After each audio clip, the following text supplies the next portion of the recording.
Naging santaon pa ako sa Atenas, hinintay ang loob ng ama kong liyag. Sa abakot nooy tumanggap ng sulat na ang balang letray iwang may kamandag. Matapos ang pangyayaring iyon kay Florante at Adolfo ay nanatili pa rin si Florante ng 1 taon sa Atenas. Hinintay niya ang kagustuhan at desisyon ng kanyang amang si Duque Briseo. Isang araw ay nakatanggap si Florante ng sulat mula sa kanyang amang si Duque Briseo. Ang sulat daw na iyon ayon kay Florante ay naglalaman ng tila nakamamatay na mensahe. Gunam-gunam na di, napagod humapis, di ka naianod ng luhang mabilis. Iyong ginugulo ang bait ko't isip at di mo payagang payapa sa dibdib. Ang sulat na iyon ng ama ni Florante ang gumugulo sa kanyang alaala. Ito ang nagpapadalamhati at nagpapalungkot sa kanya.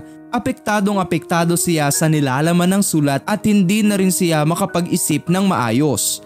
Hindi mapayapa ang kalooban ni Florante. Kamandag kang lagak niyong kamatayan, sa sintang inakoy di nagpakundangan. Sinasariwa mo ang sugat na lalang ng aking tinanggap na palasong liham.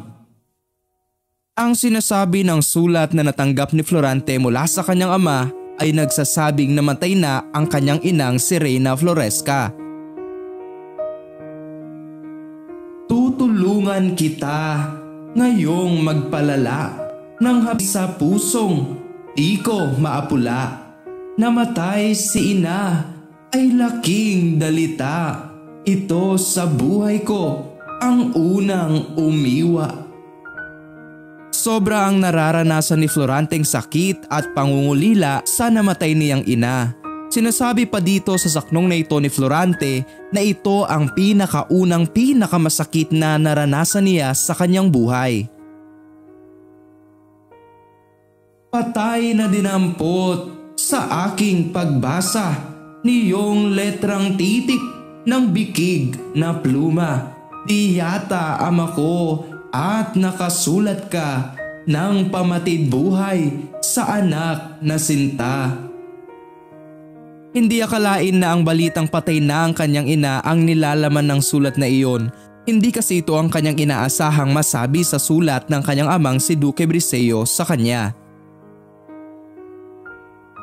May 2 oras na di nakamalay ng pagkatao ko't ng kinalalagyan. Tangan sa kalinga ng kasamang tanan ay di mo na ako nakasalitaan.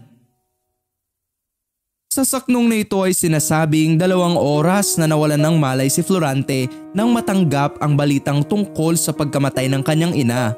Hindi makapagsalita si Florante at tila nawawala sa kanyang sarili.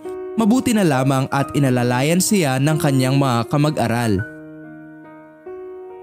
Nang mahimasmasay, narito ang sakit. 2 kong matay, naging parang batis. At ang ay inay, kung kaya mapatid, ay nakalimutan ang paghingang gipit. Sa saknong na ito nang mahimasmasan si Florante ay umiiyak pa rin siya.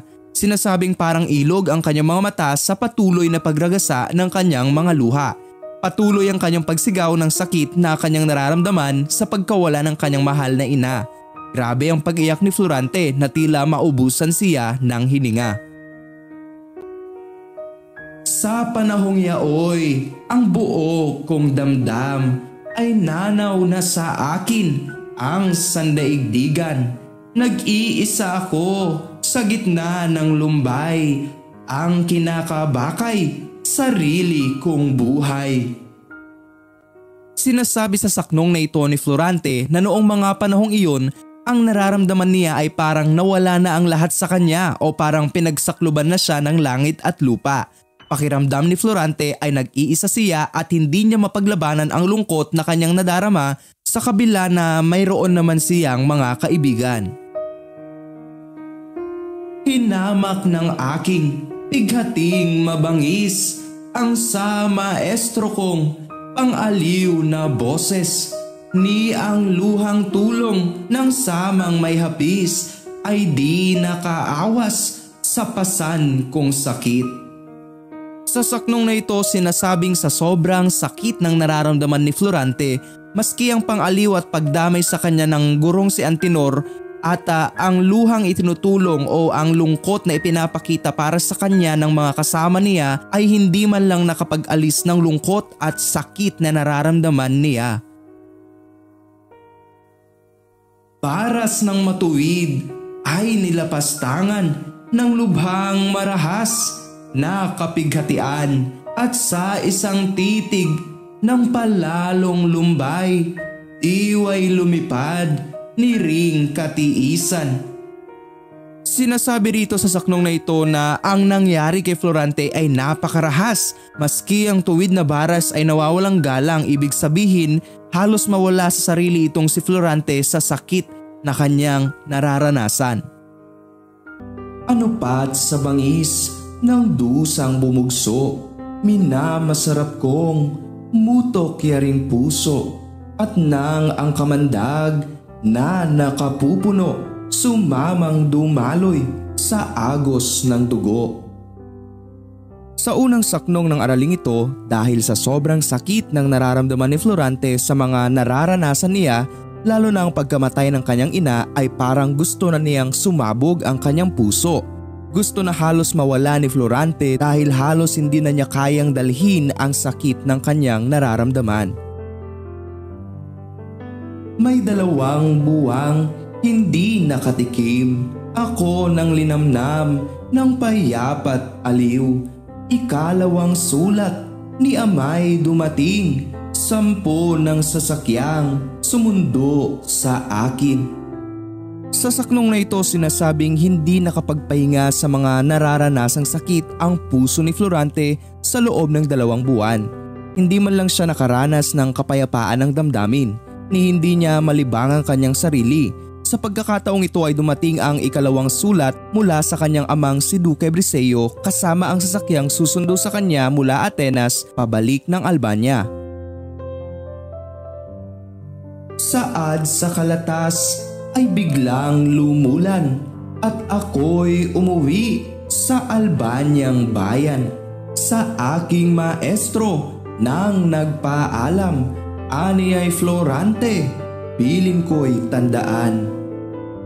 Sa saknong na ito ay sinasabi kung ano ang liham na natanggap ni Florante mula sa kanyang ama. Sa pagsunod sa sulat ni Duque Briseo ay agad na sumakay si Florante sa sakyang ipinadala ng kanyang ama at umuwi sa Albania. Nagpaalam si Florante sa kanyang gurong si Antinor. Nagbigay ng ilang mga habilin ang kanyang gurong si Antinor na nagsasabing pakatandaan ito ni Florante. Huwag malilingat, pag-ingatan mo ang higanting handa ng Konde Adolfo, pailag-ilagang parang basilisko, sukat na ang titig ng matay sa iyo. Unang habilin ng guro na si Antinor kay Florante ay mag-ingat daw si Florante kay Adolfo sa paghihiganti nito. Inilarawang isang basilisko ni gurong Antinor si Adolfo na ang paningin at hininga ay nakamamatay. Nangangahulugan nito na mamatigan siyang lagi ni Adolfo upang makuha ang pagkakataong makapaghiganti na ang mga hininga o mga pananalita nitong si Adolfo ay laban sa kanya. Ito ang mga katangian ng basilisko na inihahalin tulad kay Adolfo.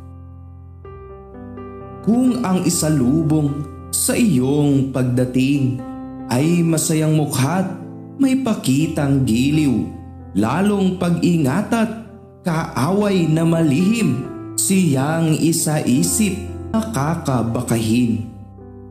Sinabi ni Antinor kay Florante na kung sasalubungin siya ni Adolfo ng masaya o magiliw, lalo itong mag-ingat dahil lubhang malihim itong si Adolfo. Lagi lang daw isipin ni Florante iyon dahil malamang ay humahanap lang ng tamang pagkakataon itong si Adolfo at pawang pakitang tao lamang kung ito ay magiging mabuti kay Florante. Apo at huwag kang magpapahalata, parok mo ang lalim ng kaniyang nasa. Ang sasandatahi, lihim na ihanda nang may ipagtanggol sa araw ng digma. Sa saknong na ito ay sinabi ni Gurong Antenor kay Florante na huwag siyang magpapahalata na alam niya ang masamang nasa nitong si Adolfo. Maganda lamang daw itong si Florante ng lihim sa nagbabadyang nalalapit na digmaan. Sa mawi kay ito, luhay bumalisbis at ako'y niyakap na pinakahigpit. Huling tagubilin, bunso'y katitiis at hihintayin ka ng maraming sakit. Nang matapos ang mga habilin ni Gurong Antenor kay Florante ay naiyak siya.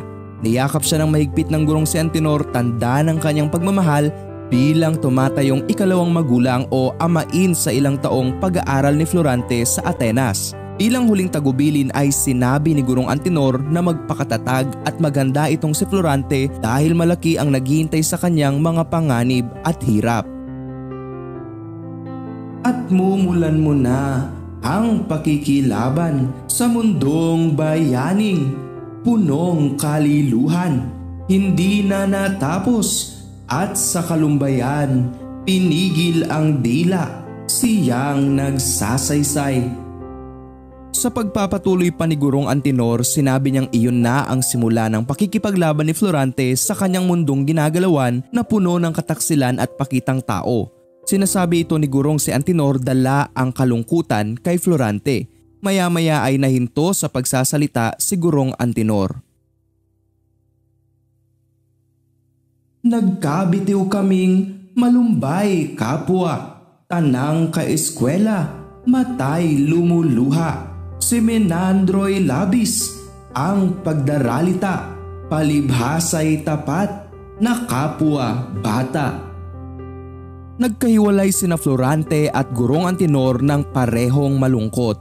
Ang mga kamag-aral ni Florante ay umiiyak din dahil sa kanilang pagwawalay. Isa din sa pinakamalungkot sa kanila ay si Menandro dahil siya ang pinakamatalik na kaibigan ni Florante na naging tapat sa kanya.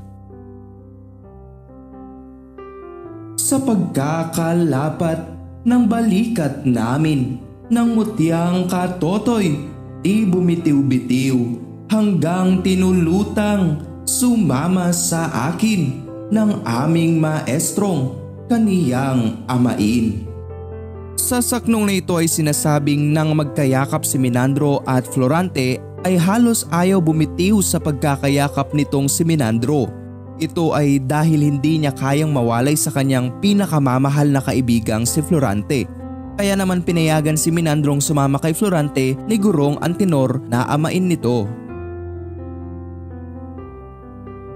Yaong paalamay, anupat natapos sa pagsasaliwan ng madlang himutok at sa kaingayay hulo ng adyos, ang buntong hininga ay nakikisagot. Natapos ang pagpapaalaman nila at halos lahat ay malungkot sa pag-alis ni Florante. Halos lahat ng mga nandoon Natapos ang pagpapaalaman nila at halos lahat ay malungkot sa pag-alis ni Florante. Halos lahat ng mga nandoon, ang mga kamag-aral at sina Gurong Antenor ay sabay-sabay na nagsasalita ng pamaalam kay Florante nang aalis na sila kasama si Menandro. Naging malungkot at puno ang luha ng kanilang paghihiwalay. Magpahanggang daong ay nagsipatnubay ang aking maestro't kasamang iiwan. Humihip ang hangit, agad na hiwalay, sa Pasig, Atenas ang aming sasakyan. Sinasabi sa saknong na ito na inihatid ng lahat ng mga kamag-aral at ng kanilang gurong si Antenor sina Florante hanggang sa daungan. Nang handa na ay pumalaot na ang sasakyan nila Florante sa baybaying ilog ng Atenas pauwi sa Albania. Bininit na busog ang siyang katulad ng tulin ng aming daong sa paglayag, kaya di naglaon pa ako'y yumapak sa dalampasigan ng Albanyang syudad. Inilarawan sa saknong na ito ang sasakyan nila Florante na parang busog na bininit sa bilis. Dahil sa bilis ng kanilang sasakyan ay hindi nagtagal ang kanilang biyahe pauwing Albania. Pag-ahon ko'y agad nagtuloy sa kinta. Di humiwalay ang katotong sinta. Paghalik sa kamay ng poon kong ama, lumala ang sakit ng dahil kay ina. Pagkahinto ng sasakyan ay agad na umahon sina Florante sa daungan. Hindi humihiwalay ang kanyang mahal na kaibigang si Minandro. Inabangan siya ng kanyang amang si Duque Briseyo. Nang makita ang ama ay hinalikan ni Florante ang kamay nito. Maya-maya ay muling naalala ni Florante ang sakit ng pagkawala ng kanyang ina. Nagdurugong muli ang sugat ng puso. Humigit sa una ang dusang bumubugso. Mawikang kasunod ng luhang tumulo ay ama kasabay ng bating ay bunso. Sinasabi sa saknong na ito na nagdurugong muli ang puso ni Florante nang maalala ang ina. Ito ay mas matindi pa sa sakit na nararamdaman niya noong nabalitaan niya ang pagpanaw ng kanyang ina. Umiyak siya ng umiyak sa ama. Sinabi ni Florante ang ay ama at sinabi ni Duque Briseyo ang ay bunso pagkatapos ni Florante. Ito ay nagpapakita na ang mag-ama ay nasa sobrang sakit na kalagayan.